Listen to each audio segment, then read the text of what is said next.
Banlists are always a big deal in trading card games, and the December 2023 Banlist update is shaping up to be one of the most impactful.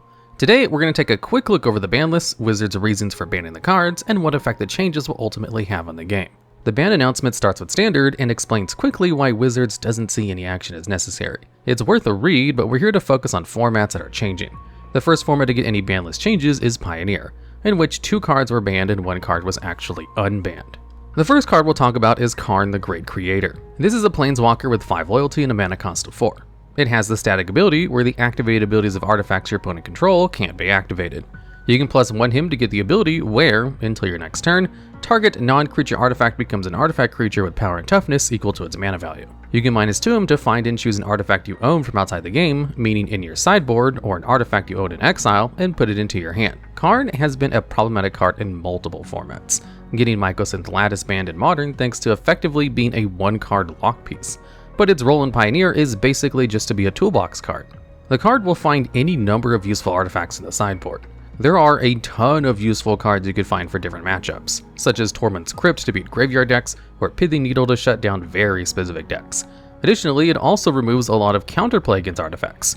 Famously, Karn was actually very good against Force of Negation in Modern because Force of Negation exiling the spell it countered, which was supposed to be an upside, was actually a downside against Karn, as it could just regrab the card you countered. The deck that played Karn most commonly was Nykthos Ramp. This is a land that allows you to pay 2 mana and tap it to choose a color. You add mana equal to the devotion to that color. Your devotion to a color is the number of mana symbols the color amongst the cards you control have. This, combined with a lot of powerful green cards with multiple green mana symbols in their cost, allowed the deck to make a ton of mana very quickly. This alone is a very powerful strategy, but Karn made beating the deck seemingly impossible in a lot of games. Karn's only real weakness is that you have to pay 4 mana to get the card out of your sideboard before you can play it, which can take up a lot of time in most decks. However, it's not uncommon to see Nykthos decks play Karn, find a card, and cast it all in the same turn, thanks to just how much mana they can make. Combining the deck's mana protection, the power of artifacts you could find, and Karn's flexibility made the deck hard to play against. Any angle of attack could be countered by finding the right artifact, and Karn could easily find game-ending threats like Cityscape Leveler, which would be coming down quickly if you didn't do something. Wizards points to this flexibility as a primary reason for banning the card. Quoting the article, they say, "Karn's range is too broad. They can facilitate convoluted infinite combos that make the format less approachable at little to no opportunity cost." While it has recently been on decline in terms of metagame share, it is clear that the deck has had a warping effect on the metagame for too long, and for these reasons Karn, the Great Creator, is banned. This is an effect the community has noted Karn having for a while, and it's like that Wizards has seen enough to suspect that things won't change in the future. This ban makes a lot of sense, as Nykthos is one of the best decks in the format, and hitting this deck won't kill the deck. Nykthos Ramp will stay very playable. Getting rid of Karn will just open up more counterplay against the deck. The next card to be banned is Geological Appraiser. This is a 3/2 human artificer with a mana cost of 2 and 2 red. It is the ability where, when it enters the battlefield, if it was cast, you discover 3. This means you exile cards from the top of your library until you exile a non-land card that costs 3 or less. You may cast the card without paying its mana cost, and if you don't, you put it into your hand. Then you put the rest of the cards on the bottom of your deck in a random order. This card features what was supposed to be the fixed version of Cascade, though in reality it did what other Cascade decks have usually done: facilitate 1-card combos. We've discussed this ad nauseum on the channel, as Cascade combo decks have been around for a long time and have been very contentious at multiple points. How the deck works is you would cast Geological Appraiser on turn 4, or turn 3 if you could use Magnum Opus on turn 2 to create a treasure token, and would only play 2 possible hits. The first was Glasspool Mimic, a 3 mana value creature that enters the field as a clone of any creature you control. Now, Discover does technically cast the card it hits, so when Mimic enters as a copy of Appraiser, you can discover 3 again. And after doing this a few times, you'd eventually hit Eldritch Evolution, the only other 3 mana value spell in the deck. Evolution is a sorcerer that has the additional cost of sacrificing a creature, which you will still have to pay even if you discover it. It allows you to find a creature with the mana value of X, where X is the mana value of the creature you sacrifice +2, and you put it into the battlefield, then shuffle. Then you exile Eldritch Evolution. You would sacrifice your Appraiser to go find a 6-drop, in this case being Trumpeting Carnosaur. This is a creature with a few abilities, but the relevant one is that, when it enters the battlefield, you discover 5. This also doesn't require the card to be cast to work, so it will discover off of being cheated out with Evolution. This would only be able to discover the 2 previous targets and Geological Appraiser, so eventually you'd be able to hit another evolution to find a win condition. Normally, you would play the deck to get multiple bodies on the board, and then play Doomscar Titan off of Evolution, a creature who buffs your whole board and gives them haste when it enters the battlefield, allowing you to attack for lethal damage. This was basically a deterministic combo off of a single card, and all you had to do was play some cards that were generally not very great. It was worth mentioning that the deck is very beatable. Wizards themselves acknowledge this, stating, quote, "While it's not clear that this is the strongest thing to be doing in Pioneer," and then explaining why they want the card banned anyway. The reasoning is simple. You have to have interaction up on turn 3 or you lose. This is a generally unhealthy thing for a format, at least in Wizards' eyes. This stops most linear decks that don't like interacting that much from winning against decks unless they just so happen to win first. And this is one of the fastest kills available in the format. While this isn't necessarily that bad, as decks like Lotus Field combos are allowed in the format, the issue is speed. It's not that strange to have decks that you either need interaction or to win before you can go off in the game, but the sooner those decks can win, the fewer decks there are that can keep up. Appraiser pushed this all the way to turn 3 or 4, far too early for a format with Pioneer's power level, and so the card was banned mostly to try to keep more linear decks of a lower power level in the format. This ban makes a lot of sense and is something Wizards has done in the past with cards like Tybalt's Trickery, so most of the community saw it coming. There are very few people against this banning.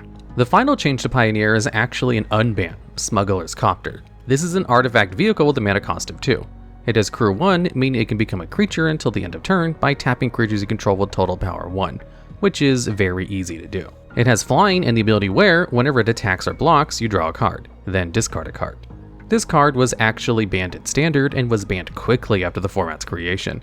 Pioneer was made in fall of 2019, and the card was quickly banned that December. The reason for the card's ban was very simple. It was just by far the best threat in the format. Every creature-based deck was playing it, and since it was colorless, that's a literal statement. There was nothing stopping a deck from playing Copter, and it was just the best card around for any deck that could crew it. A 2-mana 3/3 flyer was a great rate. Crewing it was trivially easy, and the loot, drawing and discarding, gave you a lot of consistency. Finally, being a vehicle is strangely often an upside for a card, as it lets the card dodge sorcery speed removal. This is usually most relevant against control, where board wipes are often sorceries. This allows aggro decks to get their board wipes and then attack immediately on the following turn by playing any creature to crew their vehicles. The unban is very simple as well. The format has gotten much stronger over the past few years. Certain decks have 2-mana creatures they'd play over Copter at this point, and the decks that would play it likely want it for a specific reason. Creature decks that like the graveyard will play it for the loot, and certain decks that care about artifacts may play it as well. Reintroducing Copter will most likely make the format more diverse, not less, so the unban makes a lot of sense. That's all the changes for Pioneer, though we should mention almost all of these changes have also been made to Explorer, a format that's essentially the same as Pioneer, just on Arena instead. Both Karn the Great Creator and Geological Appraiser have been banned in Explorer as well. However, Smuggler's Copter is not on Arena, so it's not available in Explorer despite these changes. Wizards might choose to introduce the card to the format thanks to these changes, but only time can tell. The next format where big changes are made was Modern. The first card that was banned in this format is Fury. This is a 3/3 elemental incarnation with a mana cost of 3 and 2 red. It has double strike, meaning it deals combat damage before other creatures, then it deals combat damage a second time during normal combat damage. It has the ability where, when it enters the battlefield, it deals 4 damage divided however you choose amongst any number of target creatures' planeswalkers.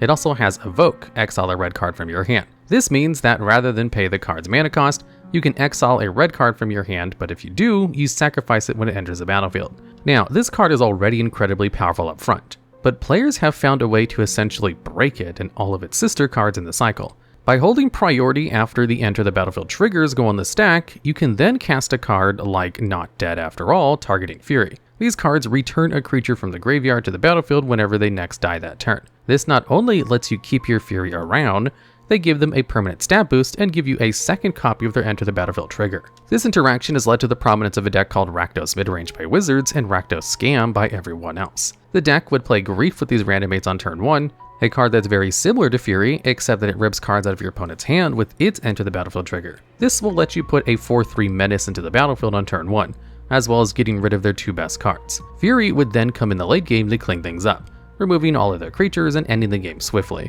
Wizards has directly stated that Fury punishes creature decks to such a degree that there's not much of a reason in playing those decks.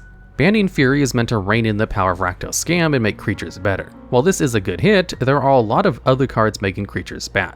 Both Orcish Bowmaster and Rennet 6 make 1 toughness creatures very hard to play, and Solitude is very good against any creature deck, though not as backbreaking as Fury. Wizards brings all of these cards up in the ban announcement, so they're likely to keep an eye on these cards for the future. It's very likely we'll see some more cards in this vein banned from this point on. The combination of so many good cards that punish creatures in the format makes the ban unlikely to completely reverse the format's trend away from creature-based decks. Still, we should keep in mind that Wizards famously likes to take their time with banning most of the time, not banning too many cards at once, usually due to how unpredictable metagame shifts can be. Fury's ban is a step in the right direction, though maybe not enough on its own, though the next ban is also relevant to this discussion. The other ban in Modern is Up the Beanstalk. This is an enchantment with a mana cost of 1 and 1 green. It is the ability where, whenever Up the Beanstalk enters the battlefield, or you cast a spell with a mana value of 5 or greater, you draw a card. This card was played alongside cards like Fury and Solitude to essentially get rid of their only downside, or even make it an upside if you have multiple copies. The only downside to cards like Fury are supposed to be getting rid of a card from your hand, as you would go down a card to your opponent. However, Up the Beanstalk changes this to a 1-for-1 trade, similar to cards like what Not Dead After All does. However, unlike Not Dead After All and its ilk, Up the Beanstalk doesn't require you to have the card at the exact right moment, and can be used several times. Combining this with the fact that it replaces itself when it hits the field, and Beanstalk becomes a broken card for these kinds of decks. Wizard states in the ban article, quote, "While removing Fury from the format will certainly impact the usage of Up the Beanstalk, we don't believe that to be enough. The card still has a lot of cards it synergizes with, so removing it from that format should allow the format to be shaken up a bit. This is more of a precautionary ban trying to cement the changes of the format that hitting Fury would induce." Pauper also saw the banning of just 1 card, Monastery Swiftspear. This is a 1/2 human monk with a mana cost of a single red mana. It has the keyword Haste, which allows it to attack without summoning sickness, as well as the ability Prowess. Prowess gives Monastery Swiftspear 1 power and toughness until the end of turn whenever you cast a non-creature spell. This card became legal in Copter after its downshift in Double Masters, leading to its instant success in mono-red aggro decks in the format. Mono-red in Pauper is defined by its low-to-the-ground threats and cheap non-creature forms of card advantage. Experimental Synthesizer in particular provides both a non-creature spell that triggers Prowess, as well as potentially 2 more cards to play. This play pattern naturally suits Monastery Swiftspear, which aided the deck's most explosive draws. While Mono-red was not an outright dominant deck, and Pauper as a whole is quite diverse in the current time, Mono-red in particular warps sideboard's deck building for the rest of the format. Mono-red is especially dominant in Game 1 of matches according to the ban article, with many decks dedicating up to 8 slots in the sideboard to control cards that counteract Mono-red. While Wizards considered banning different cards and even multiple cards, they settled on Monastery Swiftspear as the first step, with the room to make more bans in the near future if the format needs further correction. While hitting Mono-red in some capacity is understandable, especially given the deck's prominence in Magic Online, there is some doubt as to if Swiftspear was the right hit. While it certainly makes for the most explosive hands the deck has, it was never a necessary part for what made Mono-red a massive threat in the format, especially with the recent printing of Goblin Tomb Raider, another aggressive 1-drop that synergizes with Mono-red's artifact theme. If you open Great Furnace and cast Tomb Raider, you've essentially got a Goblin Guide with no downsides. The high density of exile-based card advantage, such as Reckless Impulse, may have been a more substantial hit without removing a key part of the deck's identity entirely.